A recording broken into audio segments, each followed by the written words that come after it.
Selamat berjumpa lagi dalam program Renungan Menghitung Hari yang akan membuat kita beroleh hati yang bijaksana, takut akan Tuhan, dan suka berbagi.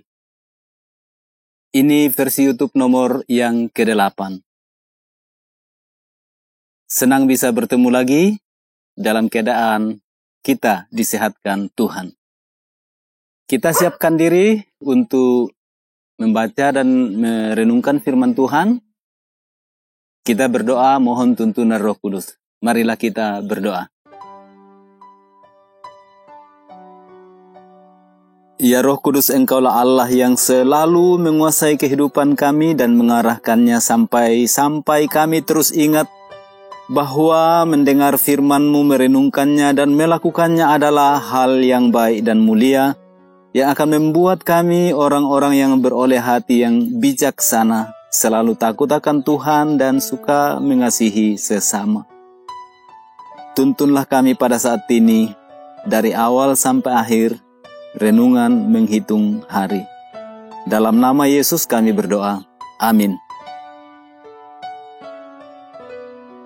Saudara-saudara, ini pas kalau masih bisa lihat di latar belakang saya. Ini sawah-sawah, orang masih sementara potong padi, tapi ini sudah mungkin mulai kosong karena kembali ke rumah. Apalagi tadi ada sedikit hujan di sekitar di sini. Sudah merupakan kebiasaan di lingkungan masyarakat Toraja pada masa lalu, terutama pada tahun 60-an, 70-an, 80-an, ketika suatu kampung potong padi, maka keluarga dari kampung yang belum potong padi itu biasanya pergi bermalam, dalam bahasa Toraja namanya pergi makbongi. Ini untuk tentu saja untuk mencari penghidupan, bisa membantu orang potong padi panen dan kita dapat upah dari potong padi itu. Terus terang saya pernah mengalami dan menikmati budaya makbongi seperti itu. Saya akan bercerita atau saya akan menyampaikan kepada saudara-saudara pada sore hari ini sebuah kisah dari dalam Alkitab, di mana ada satu keluarga yang berpindah tempat oleh karena terjadi bencana kelaparan di negeri asalnya.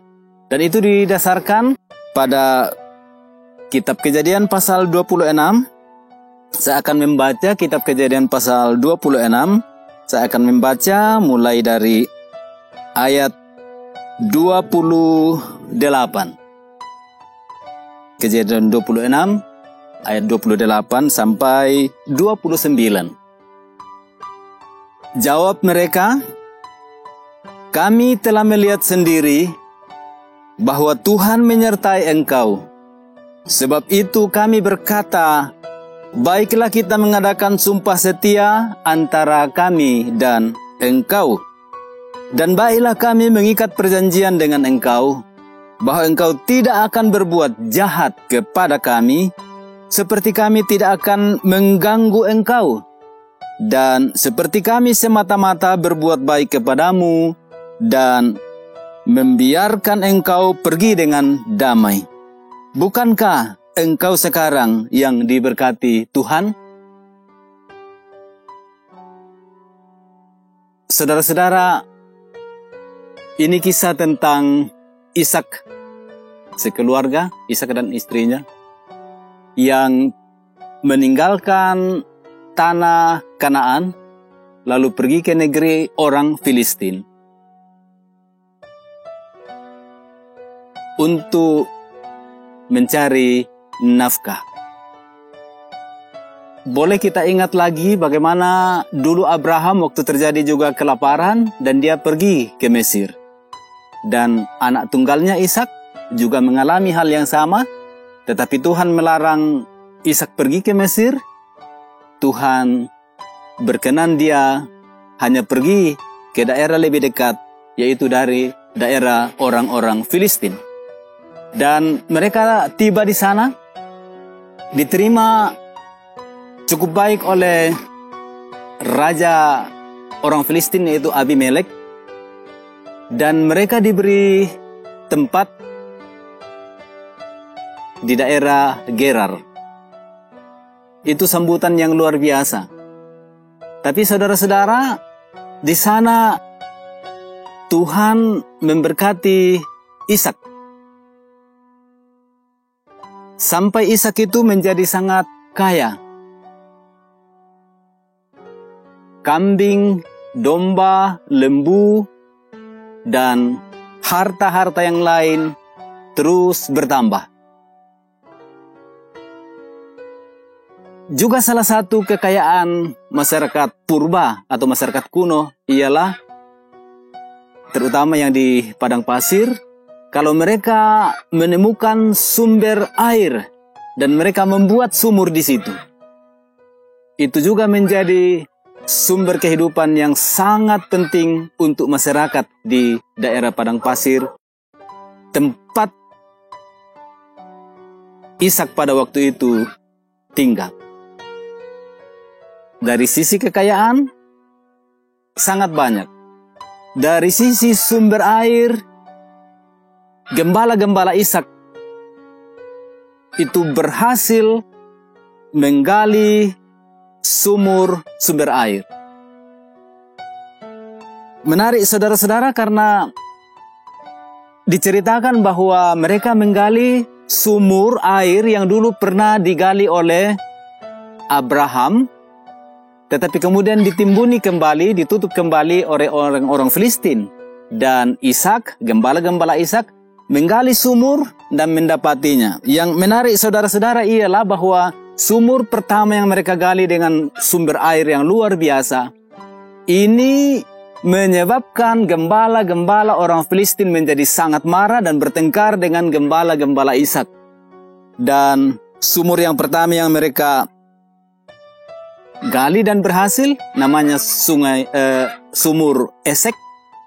Karena mereka bertengkar dan akhirnya Ishak berpindah lagi. Di tempat berikutnya, gembala-gembala Ishak menggali sumur lagi.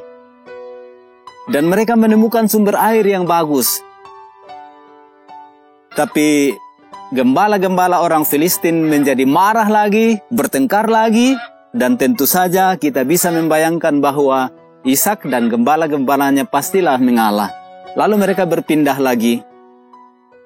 Sumur ketiga yang mereka bangun atau gali, itu akhirnya menjadi milik mereka. Dan itulah yang kita kenal, kadang-kadang kita diberi nama ada gereja atau jemaat Rehobot. Rehobot itu sumber air yang mereka gali dari bekas sumur yang digali oleh Abraham, dan Ishak menggali lagi, menemukan sumber air dan menjadi sumber kehidupan untuk Ishak dan gembala-gembalanya dan keluarganya pada waktu itu. Nah, saudara-saudara, ini oleh karena Ishak sudah begitu kaya, ini akhirnya menimbulkan kecemburuan pada pihak orang-orang Filistin, dan rakyat Filistin, gembala-gembala Filistin mengadu kepada Raja Abimelek, dan akhirnya Raja Abimelek meminta kepada Ishak untuk segera meninggalkan daerah Filistin. Dan apa boleh buat, Ishak tidak bisa bertahan dan dia harus keluar dari daerah Filistin, dan mereka sampai ke daerah yang namanya Berseba. Di situ kita ingat dulu Abraham juga pernah tinggal di situ. Ishak membangun mezbah, menyembah Tuhan di situ, dan mereka menetap di sana selama itu. Dan saudara-saudara, menarik sekali karena ketika mereka sudah tinggal di situ, karena mereka sudah makmur, boleh dikatakan betul-betul menjadi orang-orang yang kaya, datanglah Raja Abimelek, raja orang Filistin, bersama rombongannya. Itu ditulis di ayat yang ke-25. Datanglah Abimelek dari Gerar, mendapatkannya bersama-sama dengan Ahuzat, sahabatnya, dan Pikol, kepala pasukannya. Rombongan Raja Abimelek mendatangi Ishak untuk mengikat perjanjian. Saudara-saudara, sebetulnya rombongan Abimelek waktu itu disambut oleh Ishak. Pada mulanya Ishak sebetulnya keberatan. Dia berkata dalam ayat 27, "Mengapa kamu datang mendapatkan aku? Bukankah kamu benci kepadaku? Dan kamu telah menyuruh aku keluar dari tanahmu?" Ishak masih menjawab seperti itu kepada Abimelek dan rombongannya. Dia kesal bahwa dia diusir dari tanah orang Filistin. Tapi saudara-saudara, memang sangat menarik juga. Karena apa yang dikatakan oleh Abimelek dan orang-orang Filistin itu adalah sesuatu yang justru sangat positif. Bayangkan apa yang mereka katakan, itu tadi yang saya bacakan untuk kita.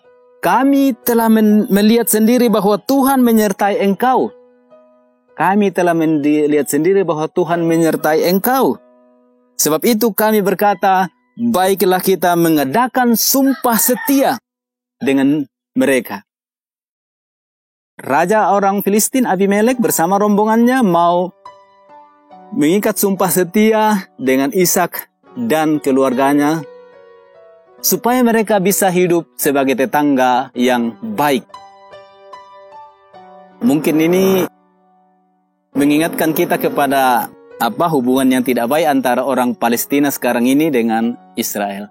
Tapi kondisi pada saat yang saya bacakan ini, ceritakan ini lain. Ishak menerima rombongan itu dan mereka berdamai dengan di antara orang Filistin dengan Ishak sekeluarga. Tapi yang paling menarik di sini saudara-saudara ialah kisah ini terjadi justru oleh karena orang-orang Filistin menyaksikan bagaimana Tuhan sudah memberkati Ishak. Engkaulah yang diberkati Tuhan hari ini. Jadi kami datang kepadamu. Engkaulah yang mendapat berkat Tuhan hari ini. Kami datang kepadamu. Kita mau hidup berdampingan. Kami tidak jahat kepadamu. Kalian tidak jahat kepada kami.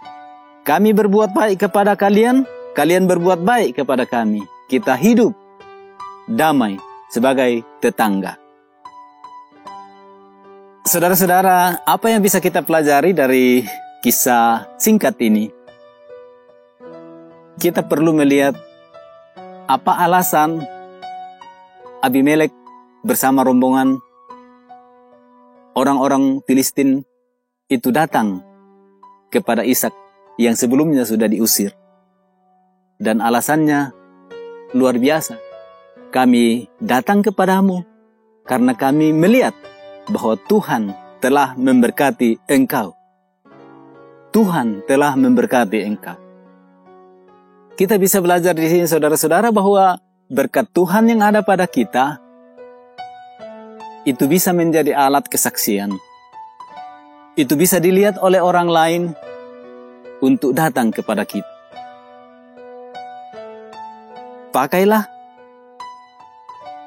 harta benda kita, pakailah milik kita, pakailah semua karunia yang ada pada kita untuk memuliakan Allah, dan orang lain sendiri akan bersaksi. Dan sama seperti Abimelek Filistin mau hidup berdampingan dengan Ishak, demikianlah juga kita bisa membangun komunikasi yang baik karena berkat Tuhan. Jangan sampai karena berkat Tuhan yang ada pada kita justru menjauhkan kita. Ada jarak yang tak terseberangi antara kita dengan tetangga-tetangga kita dan juga dengan orang-orang yang lain. Selamat menikmati berkat Tuhan. Orang akan berkata, kami sendiri melihat Allah memberkati kamu. Amin. Mari kita bersyukur untuk firman Tuhan. Ya Roh Kudus, kami bersyukur karena Kau tuntun kami mengerti firman-Mu, bahwa Engkau menggunakan kelaparan untuk pergi mencari hidup, dan Engkau memberkati kami di tempat-tempat kami. Sama seperti Ishak, Kau berkati dan menarik perhatian kepada tetangganya untuk membangun hidup yang damai. Kasihanilah kami ya Tuhan, supaya berkat-Mu yang ada pada kami membuat kami hidup berdamai dengan tetangga-tetangga kami, bukannya saling menjauhi karena perbedaan. Tuhan, dengarkanlah doa kami, dan buatlah kami menikmati berkat-Mu dalam keadaan damai sejahtera, bersama keluarga kami dan tetangga-tetangga kami. Dalam nama Yesus Kristus kami berdoa. Amin. Saudara-saudara, terima kasih. Kita sudah menyaksikan lagi dan bersama-sama lagi menikmati firman Tuhan dalam Rema versi YouTube nomor 8, Renungan Menghitung Hari, yang akan terus mendorong kita beroleh hati yang bijaksana dan suka berbagi, suka mengasihi. Kita akan bertemu dalam program Renungan Menghitung Hari berikutnya. Kita berlindung pada Allah saja. Terima kasih.